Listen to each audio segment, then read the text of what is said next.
The lobby of the Consolidated Trust Bank buzzed with the low murmur of midday customers, routine transactions, idle conversations, the faint tap of keyboards. Into this rhythm stepped Sergeant Major Thomas Ashton, retired, age 78, moving with the quiet precision of a man who had once coordinated the chaos of battlefield supply lines.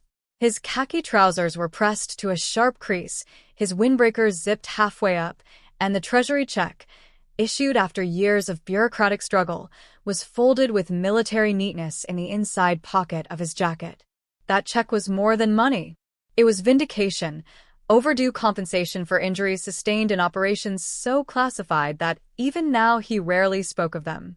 And it was hope for a new roof over his aging home, and maybe, just maybe, a long-postponed trip to see his grandchildren out west.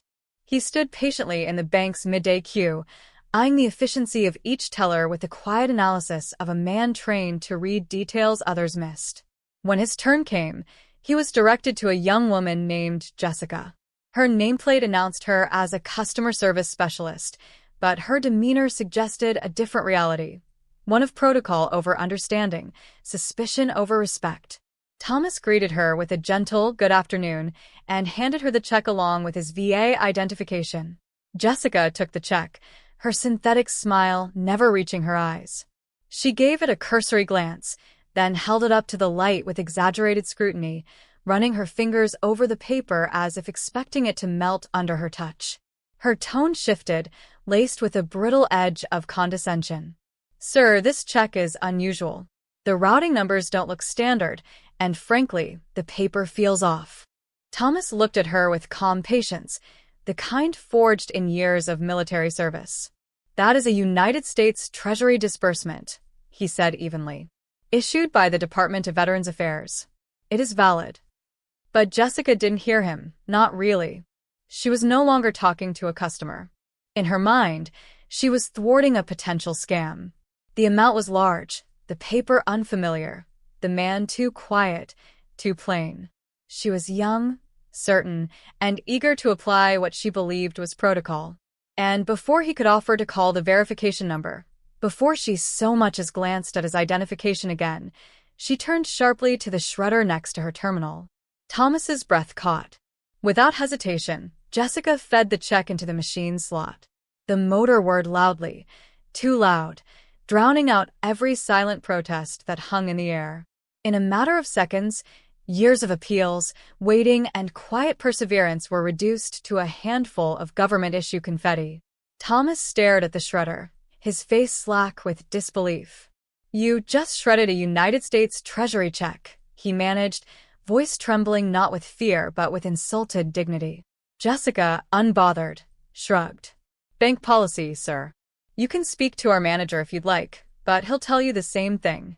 There was no apology, no pause, no understanding that she had not just destroyed paper, but trust, sacrifice, and something infinitely more valuable, honor.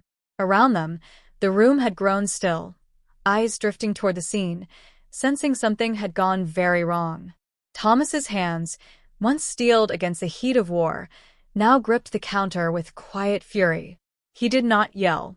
He did not make a scene.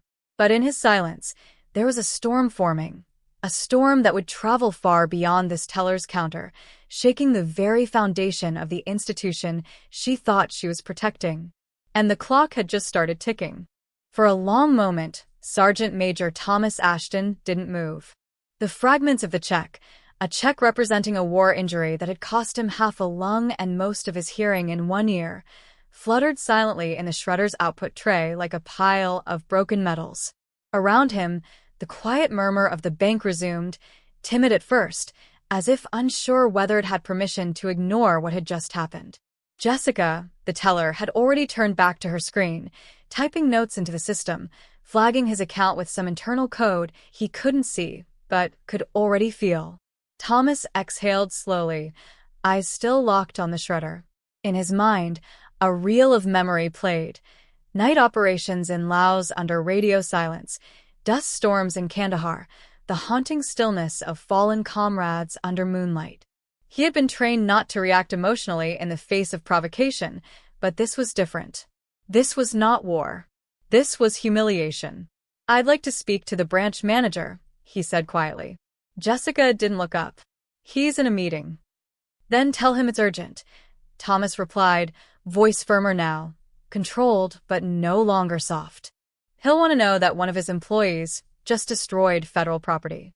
She hesitated, fingers pausing mid-keystroke, and finally clicked her tongue in annoyance. One moment. As she disappeared into the back office, Thomas stood alone at the counter. A middle-aged man in a polo shirt 2 spots down gave him a sympathetic glance. An older woman clutched her handbag tighter, as if unsure whether he was a victim or a threat. The quiet indignity of it all was worse than the physical pain he had endured during his service. This wasn't a bullet wound. This was erasure, an act so casually destructive it rendered decades of loyalty invisible in seconds. The branch manager arrived 5 minutes later, a man in a sharp gray suit who introduced himself as Alan Grant. His smile was corporate, warm only on the surface, and calculated to de-escalate. "Mr. Ashton, I understand there was a problem with your transaction?" he asked, motioning toward a private cubicle. Thomas followed, not out of submission, but out of dignity. He wouldn't make a scene on the floor. Not yet.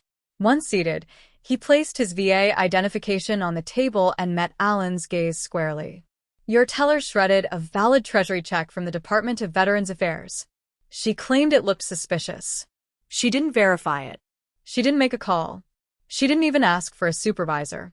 She destroyed it. Deliberately." Alan frowned slightly, eyebrows raised in polite concern. "That's a serious allegation, Mr. Ashton. Of course, we'll look into the matter." "It's not an allegation," Thomas cut in, calm but cold. "It happened in front of a dozen witnesses. You can pull the surveillance footage." Alan nodded, folding his hands. "I'll have our internal compliance team review the video. If the check was authentic, we may be able to." "It's gone," Thomas said, voice low. "You can't undo what she did, but you will account for it. I want a written statement acknowledging the incident, and I want it forwarded to the VA disbursement office. And I want your bank to issue a formal apology. Not just to me. To every veteran who's ever walked into one of your branches and been treated like a con artist." Alan stiffened at the tone. The smile disappeared, replaced with careful defensiveness. "Mr. Ashton, with all due respect, this sounds like a misunderstanding." "No, Mr. Grant," Thomas said, leaning in, eyes steady with a force that years in uniform had honed. "This was a failure. A failure of training, of trust, of basic human decency. I didn't serve 32 years for some 20-something desk clerk to presume I'm a fraud because she doesn't understand what sacrifice looks like on paper." Alan's silence spoke volumes. Behind the glass, Jessica had returned to her station. She looked over at the office and quickly turned away. She hadn't even offered a word. Not regret, not explanation. To her, he was a glitch in the system. To Thomas, she was the face of something far deeper, a society that had forgotten how to see its silent protectors. He stood. "I'll be filing a formal complaint with the Office of the Comptroller of the Currency. And I'll be contacting the Office of Veterans Affairs. I don't want your bank's apology," he said, voice like gravel wrapped in velvet. "I want your accountability." Alan opened his mouth, but Thomas was already at the door.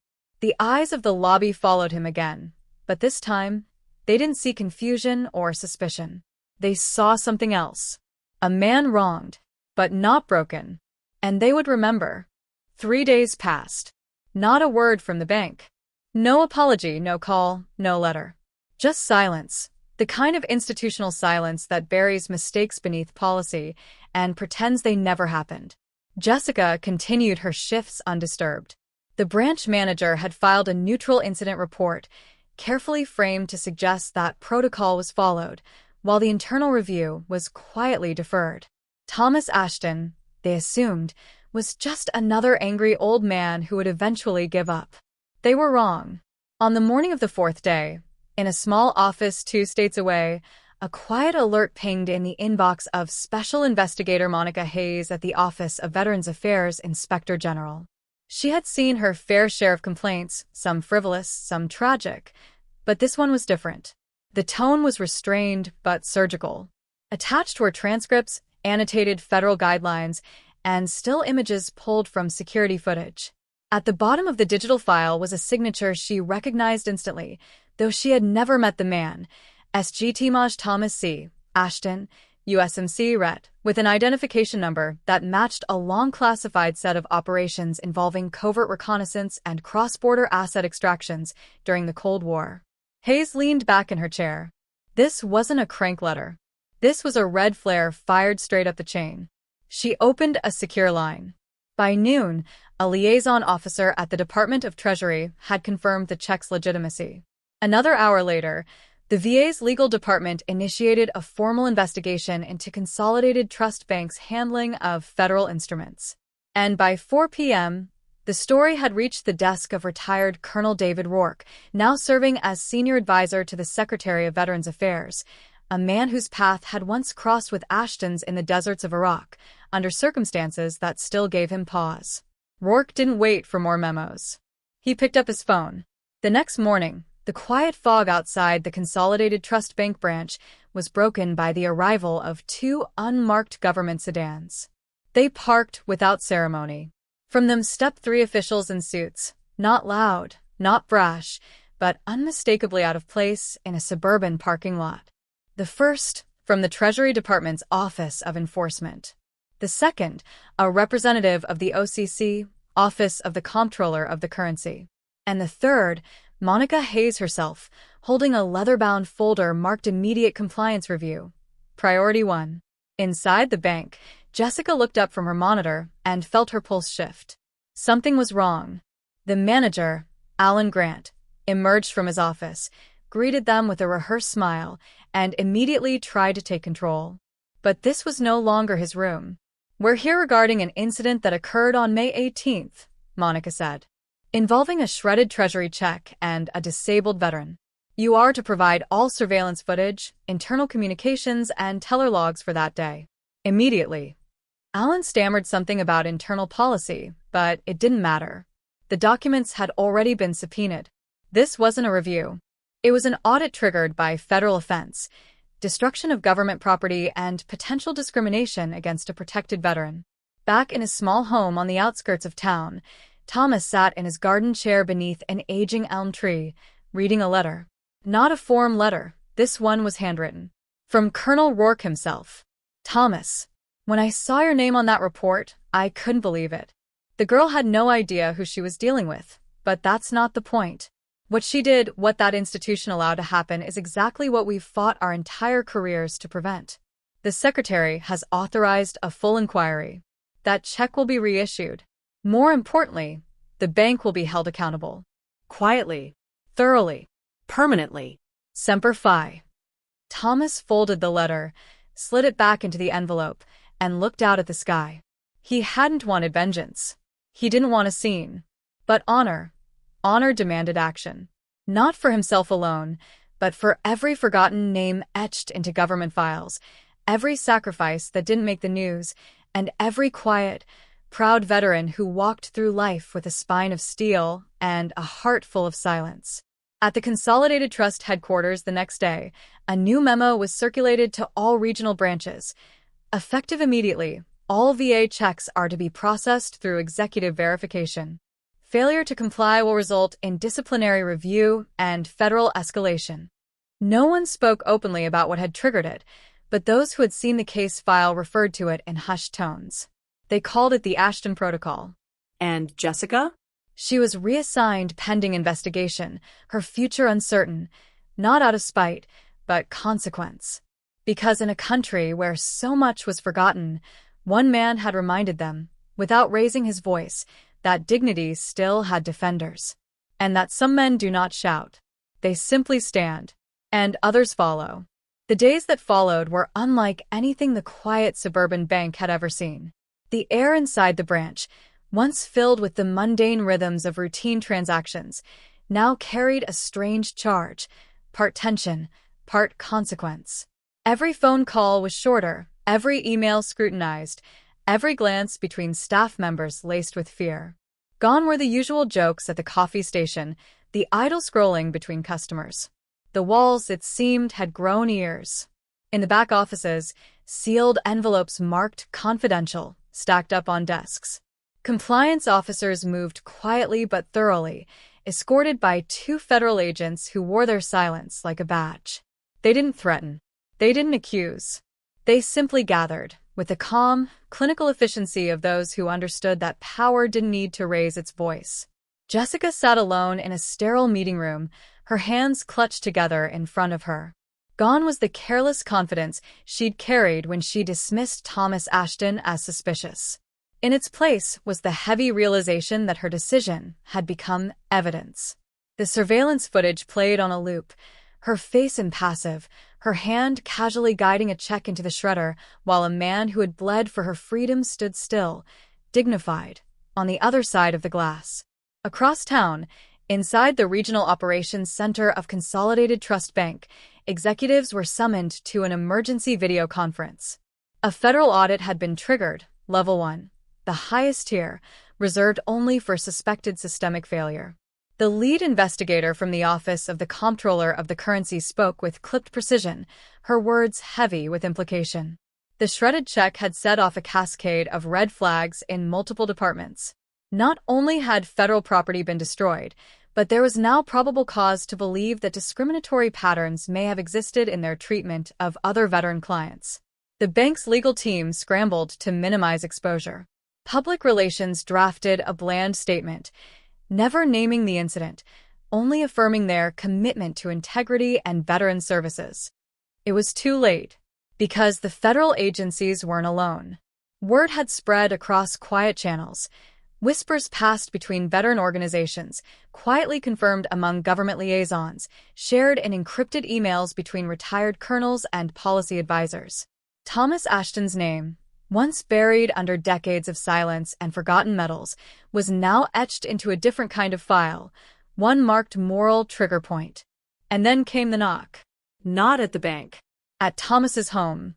He opened the door to find a young man standing at attention, clean-cut, nervous, dressed not in uniform but in something far more solemn, a Department of Justice badge clipped to his belt and a sealed envelope in his hand. "Sir," the agent said, voice steady despite the weight of the moment. "I was asked to deliver this personally." Thomas took the envelope without a word. Inside was a letter signed by the Assistant Attorney General, confirming that a civil rights inquiry had officially begun. It wasn't just about a check anymore. It was about patterns, about culture, about a country that said it valued its veterans, but had let its institutions drift into habits of neglect, suspicion, and bureaucracy.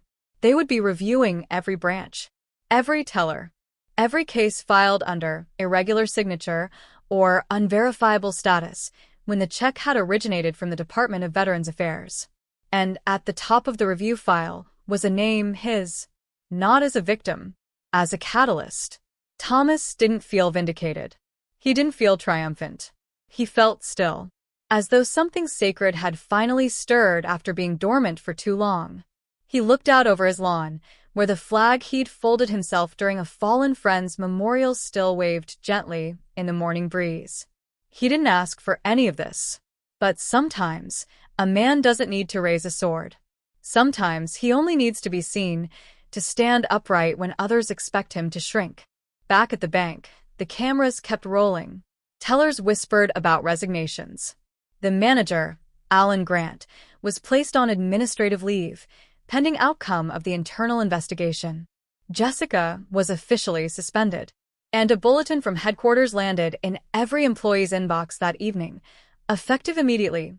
Mandatory retraining on federal check verification and veteran client protocol will be conducted across all branches. Attendance is non-optional. But no one talked about training. They talked about him. The man who had walked in with a check and walked out with a truth none of them were prepared to face. A truth not about fraud, but about how easy it was to doubt the very people who had once guarded the nation's soul in silence. And in that truth, the real investigation began. Not in courtrooms, in consciences. Justice, when it comes, does not always arrive with the fanfare of headlines or the clang of gavels. Sometimes, it moves quietly, like an old friend returning after years apart, slipping through the back door and sitting silently beside you, offering nothing but presence. 3 weeks after the federal investigation began, a letter arrived at Thomas Ashton's home. Cream-colored paper, gold-embossed seal, no return address. Inside, a single sentence typed in clean, serif font. Mr. Ashton, your integrity was never in doubt, only the vision of those who failed to see it. Enclosed was a reissued check from the Department of Veterans Affairs, this time hand-delivered by a uniformed officer, along with a personal note from the Secretary of Veterans Affairs. No excuses. No embellishments. Just 2 words written in black ink. Thank you. But the check, valuable as it was, meant little now. What mattered was what followed. The Office of Civil Rights issued a formal report citing patterned prejudice against older veterans in the bank's regional branches, especially those who appeared unconventional or lacked digital documentation. The conclusion was clear. Institutional bias, veiled as protocol, had violated federal civil protections. A consent decree was signed, mandating nationwide training, oversight, and a permanent task force assigned to monitor veteran treatment in financial institutions. The CEO of Consolidated Trust Bank released a public video apology, not scripted, not rehearsed. Her voice cracked when she mentioned Thomas by name. And somewhere, in a meeting room Thomas would never see, an entire floor of executives sat in humbled silence as they watched the footage of his quiet dignity at the teller's window on the day of the incident. Jessica, the teller, never returned to the bank. She resigned quietly after sending Thomas a handwritten letter. It wasn't long, just a page. She didn't try to justify what she had done. She simply said she had judged a man by the wrong cues, and that she had learned more from the consequences than she ever had from training manuals. He never responded. He didn't need to. Across the community, something subtle shifted. The cafe near the post office that had once given Thomas odd looks when he paid in cash now welcomed him with small nods of respect. Strangers began addressing him as Sir. A high school teacher invited him to speak in a civics class, not about war, but about justice. He declined. But he sent his bronze star medal, taped gently to a card, with a note. Let this teach more than I can say. Then came the phone call. From a senator's office in Washington. They offered him a seat on the National Advisory Panel for Veterans Affairs. A symbolic gesture, they said. One that might help bring the voice of the unseen into policy rooms. Thomas listened, then politely refused. He wasn't looking for a podium. He was looking for peace. But he did make one request. A small plaque to be installed in every participating bank branch under the new decree. It would say, "Let no policy blind you to the face of service. Let no doubt erase a lifetime of sacrifice." The request was granted without revision. He didn't attend the unveiling ceremonies. Instead, on the day of the rollout, Thomas went fishing. At the edge of a quiet lake, just as the sun began to retreat behind the trees, he cast his line into the still water and sat back, the world around him unaware that something profound had settled. Not revenge, not even redemption, just balance. Justice had not come loudly, but it had come in the reshuffling of policy papers, in the murmured apologies, in the sudden way people stood a little straighter around a man they had once ignored. It came in the silencing of suspicion and the rise of quiet honor. And as the light faded, Thomas Ashton, once doubted, once dismissed, became something rarer than a headline. He became a reminder that even in the age of systems and suspicion, one man's quiet dignity could restore something larger than himself. It could restore justice.